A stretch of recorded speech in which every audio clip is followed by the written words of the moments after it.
If we want to talk about something that we have done, we use the present perfect. It is it is a specific verb form that describes something in the recent past. This is in contrast to using the past tense. In this video, we will examine why we use this form in the first place and how to create the past participles that we will need in order to use the present perfect in Spanish. So, what is the present perfect? In linguistic terms, we are talking about a verb form that is in the present, is perspective in aspect, and can be used in both the indicative and subjunctive moods. Okay, first, present tense. The present perfect is connected with the present tense. So much so, in fact, that the conjugated auxiliary verb is in the present tense. Second, perfective aspect. As you will recall from our preterite versus imperfect video, aspect is how we describe time. It is the difference between preterite, which is punctual aspect, and imperfect, which is durative aspect.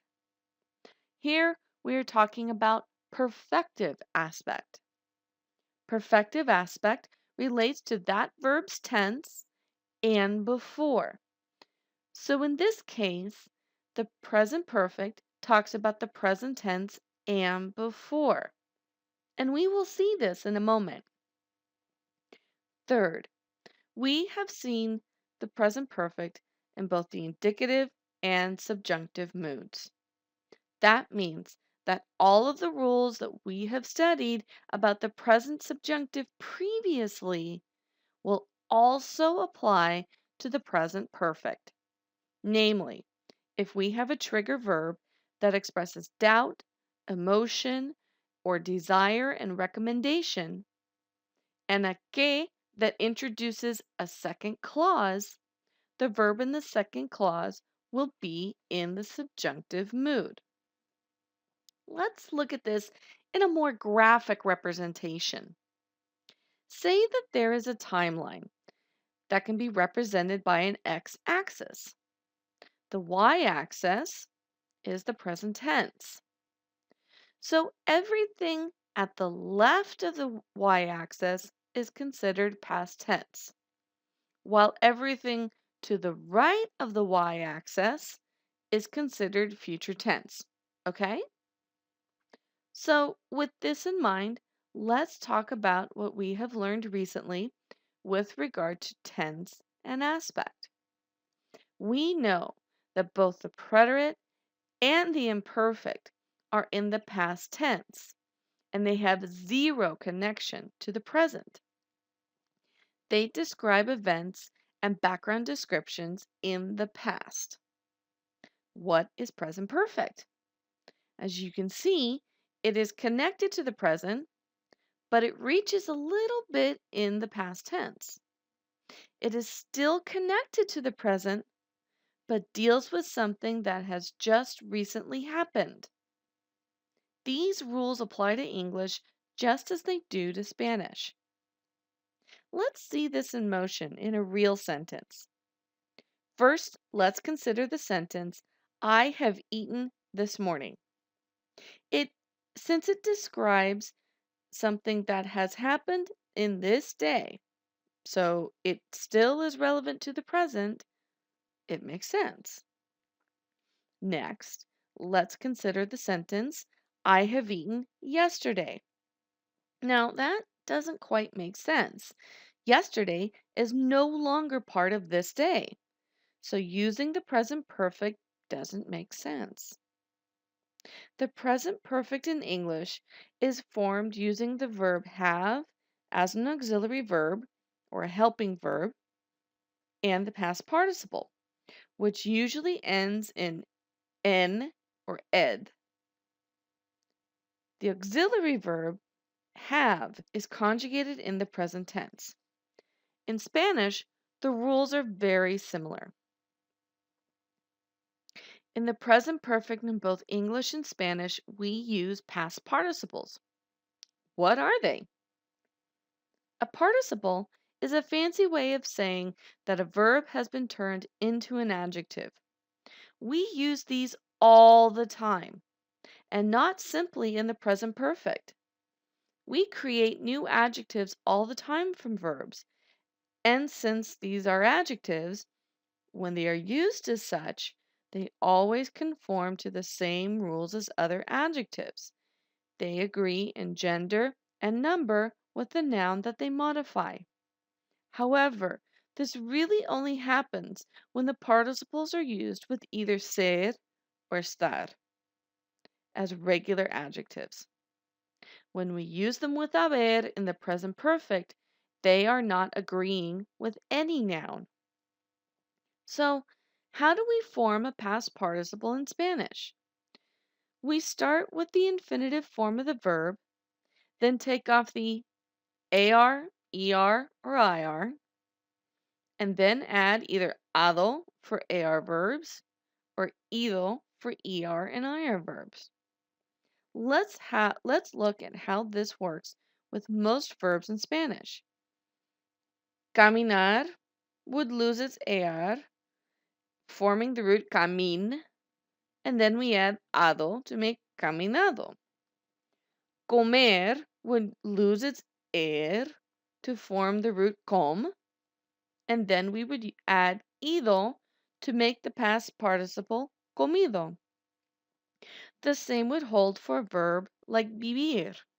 Lose the ir to make the root bib, then add ido to make the participle vivido. In fact, our ever troublesome, ever irregular buddies, ser, estar, and tener, are perfectly normal and regular in the past participle. It's a miracle, to be sure. But, of course, life can't be all normal and regular. There are some irregular past participles in Spanish, although not many. In fact, this is really the entire list. Hacer's past participle is hecho. Decir is dicho. For escribir, it's escrito. And poner, it's puesto. The past participle for romper is roto. For abrir, it's abierto. And for morir, it's muerto. For resolver, it's resuelto. While for volver, it's vuelto. For ver, it is visto. And for cubrir, it is cubierto. Yes, that's it. 11 verbs in total have irregular past participles. Well, that's not entirely true, because many of these verbs can take prefixes to make new verbs. And these compounded verbs all have the same past participle as the base verb, with just the prefix also attached. For example, poner is frequently compounded. And if, for example, we want to create the verb componer,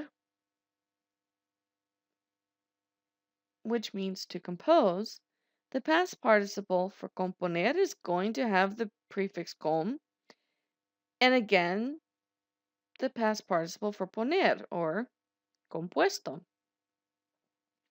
Volver is also frequently compounded, say with the prefix de to make devolver, meaning to return something back to someone or to devolve.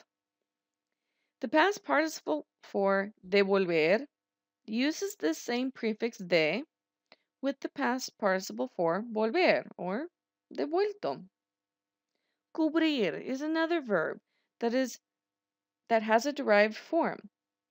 If you put des in front of it, you get descubrir, meaning to discover.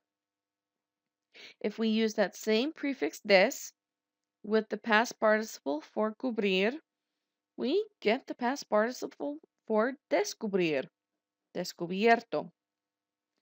There are other verbs on this list that have compounds, such as hacer and decir. It is always the same process to make the past participle of those compound verbs. In fact, You have been learning a series of adjectives since you started down the Spanish language journey that actually have been past participles. These adjectives all describe states, and you have learned them up until now as such adjectives that describe states of beings. But in truth, these adjectives were all formed from verbs, and they all have verb counterparts in the Spanish language. This procedure is frequently done in Spanish, just as it is in English and in other languages. We create adjectives from verbs to describe words, to describe states of beings. Spanish is no different. Okay, now that we have talked about how to form past participles, let's see how that participle is going to play a part in the present perfect. Remember that the present perfect is used because we want to describe an action that is relevant to the present and the immediate or recent past. Essentially, we are using the present perfect to describe what we have just done. This is pretty much true in English as it is in Spanish. We form the present perfect in Spanish by conjugating the verb haber and using the past participle right afterwards. Note that before now, we have used haber in existential constructions, translated as there is or there were, as an I, había, etc. But that is only one use of haber. It is actually an auxiliary verb meaning have, and it has a full complement of conjugations. In the present tense indicative, we conjugate it as yo he, tú has, él, ella, usted ha, nosotros hemos, and ellos, ellas, ustedes han. So we will pair one of these forms of haber with a past participle, and we get the present perfect of that main verb. So, he hablado means I have talked. Has hablado means you have eaten. Ha vivido means he or she has lived. Hemos hecho means we have made or done. And han visto means they have seen. When we think of the subjunctive form of the present perfect, the formula is the same. We are still conjugating haber and then following it with the past participle. But this time, we need the present subjunctive of haber, which follows the same pattern based off the form of yo haya, then tú hayas, él, ella, usted haya, nosotros hayamos, and ellos, ellas, ustedes hayan. This form of the present perfect subjunctive is always followed, always includes the past participle of whatever main verb that you are intending on using. The conditions for the use of the subjunctive are still the same as they were before. We use the present perfect subjunctive in order to describe something that we hope, wish, doubt, or want that has happened already. For example, espero que mi hermano haya comprado hielo. We still have our conditions for subjunctive. A trigger in espero, a que that leads another clause. And this time, we are hoping that something has already happened. I hope that my brother has bought ice. Another example. El profesor duda que los estudiantes hayan estudiado mucho. Again, our subjunctive conditions have all been met. We have our trigger verb in duda and a que that introduces another clause. And again, we are describing a situation where someone doubts that something has already happened. The professor doubts that the students have studied much. Hopefully, this video clarifies how to use the present perfect in Spanish, both in indicative and subjunctive constructions.